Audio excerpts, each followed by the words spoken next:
Halo guys, sahabat-sahabat, pemirsa di mana saja Anda berada. Malam ini sengaja saya ronda sendirian, ya, ronda Jogo Tangga, Jogo Kampung, atau Jogo Indonesia. Tapi mengapa harus dijaga? Ya, karena corona begitu menggila, pertambahannya semakin cepat, dan banyak rekan-rekan kita, tetangga kita, anggota dewan, bahkan alat negara, pejabat negara pun banyak yang kena corona. Corona begitu menggila. Kalau tuh pun kita jaga, karena corona makhluk ciptaan Tuhan yang tidak bisa dilihat oleh kasat mata.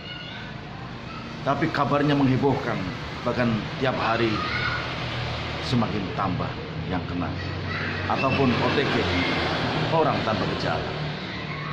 Corona.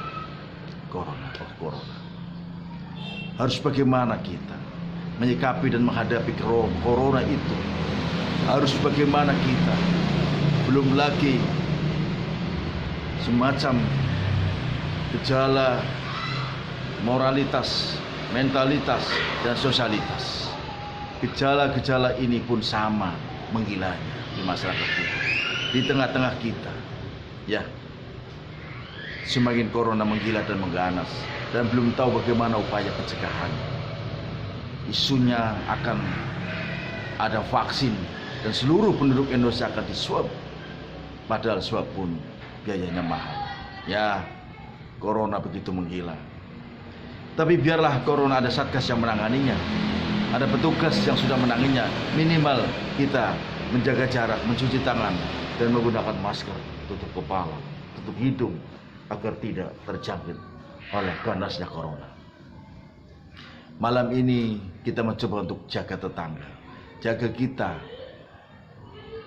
jaga kampung, ataupun jaga negara.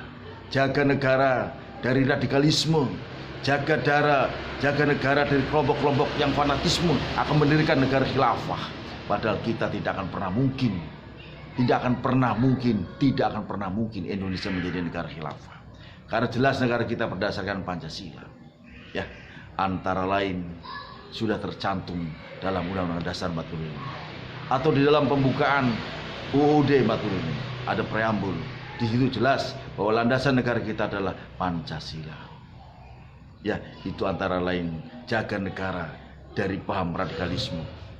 Karena fanatisme yang menggila sehingga orang rela membunuh diri, sehingga rela orang mengatakan jihad fisabilillah, padahal belum tentu benar apa yang dia disampaikan.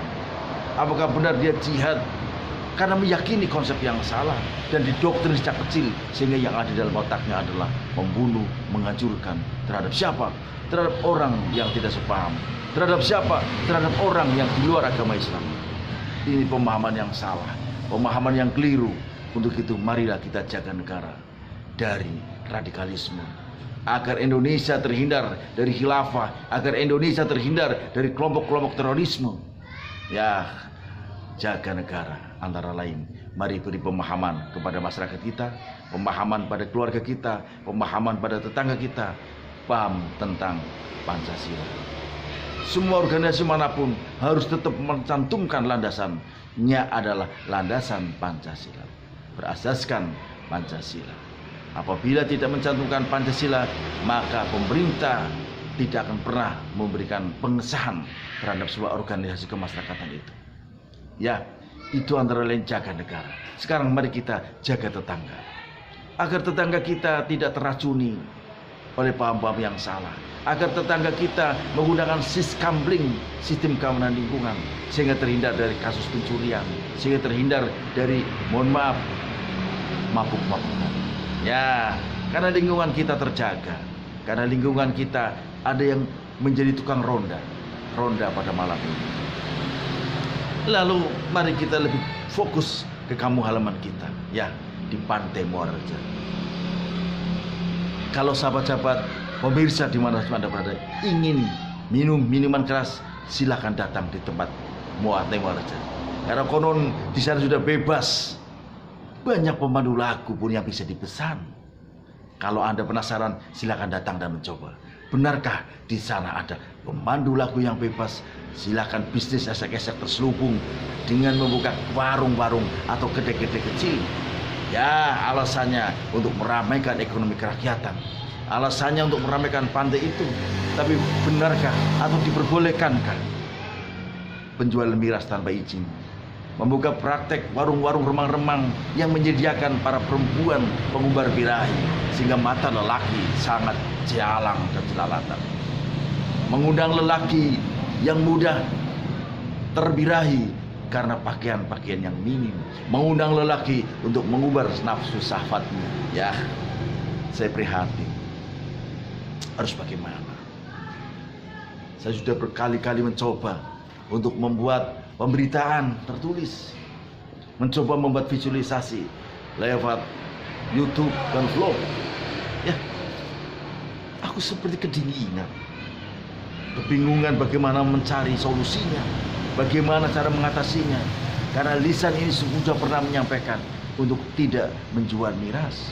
Tapi apa artinya aku seorang jika himbauan nasihat pun tidak pernah dituruti? Apakah perlu masyarakat ramai-ramai mendatangi tempat itu? Nanti dikira anarkis. Melapor pada aparat pun hanya sebatas angin lalu. Hari ini didatangi, besoknya menjual lagi. Hari ini ditulis, besoknya tetap diabaikan. Saya benar-benar bingung harus bagaimana. Mari sahabat, jika Anda penasaran apakah boleh minum bebas, minum ciu, minum